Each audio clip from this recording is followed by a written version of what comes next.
কি লাগবে এখন? কি লাগবে? হ্যাঁ কি? তুমি বড় ভাই না?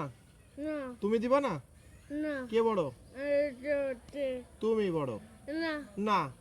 হ্যাঁ আর তুমি বড়, তুমি বড়। বাবা হ্যাঁ আচ্ছা হ্যাঁ আজান দিয়ে দিতে, চলো চলো চলো।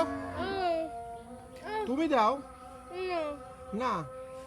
তুই কয় টাকা ইনকাম করেছিস? সত্যি কথা বল, সত্যি কথা বল। কয় টাকা ইনকাম করেছিস? কয় টাকা ইনকাম করেছিস বল, বল বল বল। দেখি তো, তোর তো কিছু বলি না গো, তোর তো কিছু বলি না গো। বাবা দিলাম, গুলি করে দিলাম, দিলাম গুলি করে, গুলি করে দিলাম, দিলাম গুলি করে।